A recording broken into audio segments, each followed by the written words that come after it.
जरूरी सूचना है आप सभी स्टूडेंट्स के लिए। स्टडी फॉर सिविल सर्विसेज का Android app Google play store में आ चुका है, उसको प्लीज तुरंत इंस्टॉल कर लीजिए। और अगर आप स्टडी फॉर सिविल सर्विसेज के सिर्फ ऐप से कोई भी कोर्स, कोई भी पीडीएफ परचेस करते हैं तो उसमें अप्लाई कूपन, अगर आप ज्ञान सर जो है आप उसमें अप्लाई करते हैं, ये कूपन कोड है, तो उसमें 20% फीस तुरंत माफ हो जाएगी। मतलब 20% डिस्काउंट तुरंत उसमें लग जाएगा।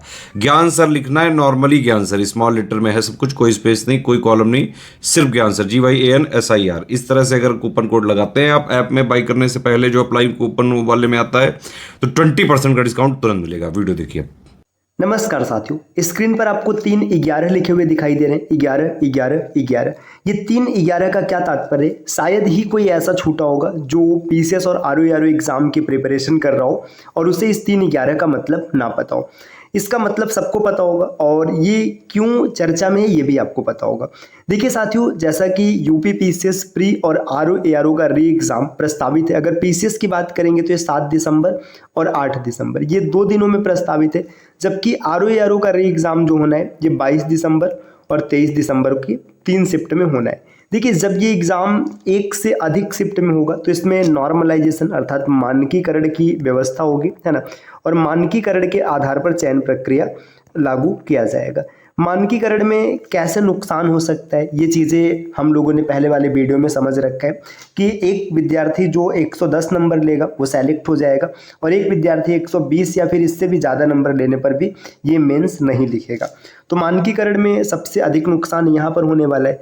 तो अब सभी विद्यार्थी जो भी पीसीएस या आरओ एग्जाम की प्रिपरेशन कर रहे हैं, इस पर तुले हुए हैं कि आयोग के द्वारा ये जो नॉर्मलाइजेशन की समस्या है ये इसे हटाया जाए। और भाई सही बात यही है। अब इसमें भी देखिए 2 पक्ष है। कुछ विद्यार्थी ऐसे जिनका कहना है कि आज नहीं तो कल नॉर्मलाइजेशन देखने के लिए मिलेगा।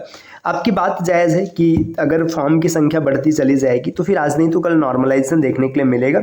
लेकिन पीसीएस जैसे एग्जाम में नॉर्मलाइजेशन ये थोड़ा सा समझ में नहीं आता। आयोग को ऐसी व्यवस्था करनी चाहिए कि नॉर्मलाइजेशन जैसी चीज़ें ना देखने के लिए मिले। भाई आप अपने नियम में संशोधन कीजिए, है ना। सेंटर थोड़ा सा बढ़ाइए। अब पीसीएस जैसे एग्जाम में नॉर्मलाइजेशन का तो कोई तर्क ही नहीं है ना। हालांकि जो भी है चीज़ें सब चलेंगी, बेहतर होंगी। हाँ, अब इसमें हम लोग थोड़ी सी बात करते हैं कि इस 11-11-11 को कैसे सफल बनाया जाए। इसका मतलब है महाआंदोलन।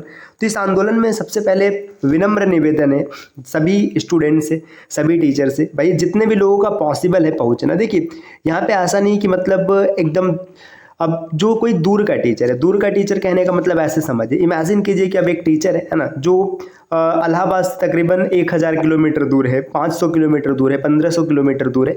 ऐसे टीचर्स का पहुंचना मतलब एज ए स्टूडेंट का पहुंचना थोड़ा सा मुश्किल है। मुश्किल कहने का मतलब भाई उतना लंबा सफ़र करना, फिर भी ऐसा नहीं कि नामुमकिन है। बहुत से टीचर ऐसे हैं जो इसमें शामिल होते हैं, है ना। तो पॉसिबल जिनका है वो ज़रूर पहुँचेंगे। और ऐसा भी नहीं कि मतलब 100% एक स्पेशल आप चेहरा रख लीजिए कि नहीं ये चेहरा पहुंचेगा तभी माना जाएगा। जैसे वो भाई उस टीम से कोई भी पहुंच जाए। जैसे कि मैंने कई विद्यार्थियों को देखा है, कमेंट करते हैं कि स्टडी फॉर सिविल सर्विसेज से ज्ञान सर कभी नहीं आते।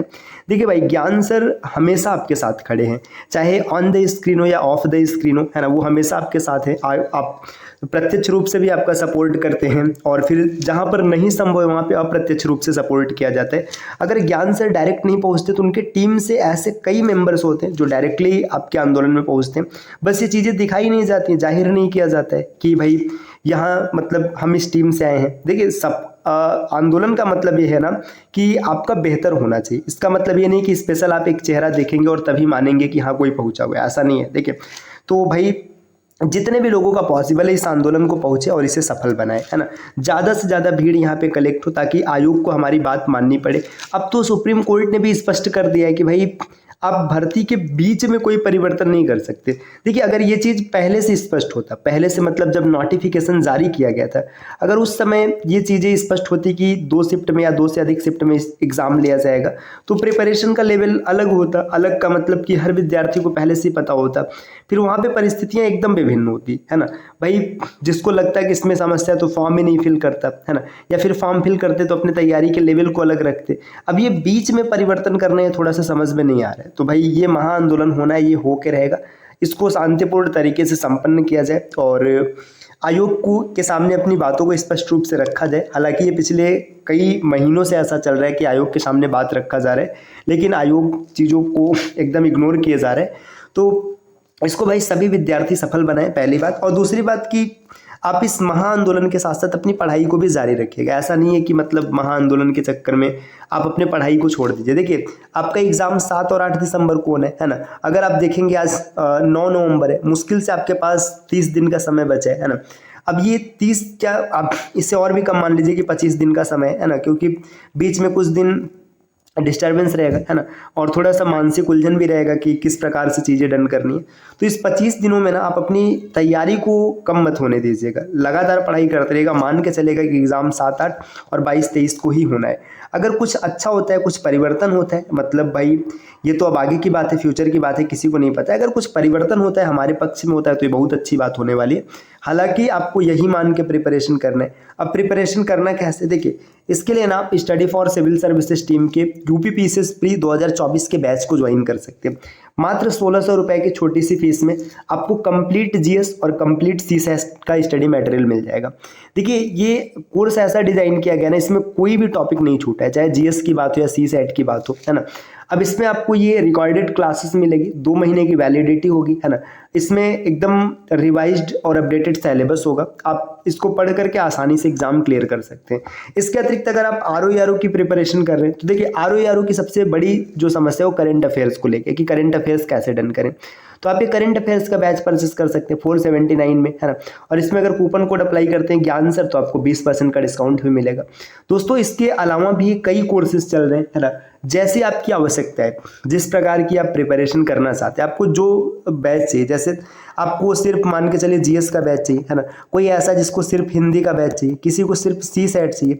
अब इसमें भी हो सकता है किसी को स्पेशल मतलब सिर्फ टेस्ट सीरीज देना है, मतलब सिर्फ टेस्ट देना है, किसी को पेड क्विजेस लगाने। तो जैसे आपकी आवश्यकता है आपको वैसी चीज़ें मिल जाएंगी। बस इसके लिए आपको क्या करना है, नीचे स्क्रीन पर दिए गए किसी भी नंबर पे कॉल या व्हाट्सएप करके जानकारी प्राप्त कर लेना है, या फिर प्ले स्टोर से स्टडी फॉर सिविल सर्विसेज का एप्लीकेशन इंस्टॉल करना है।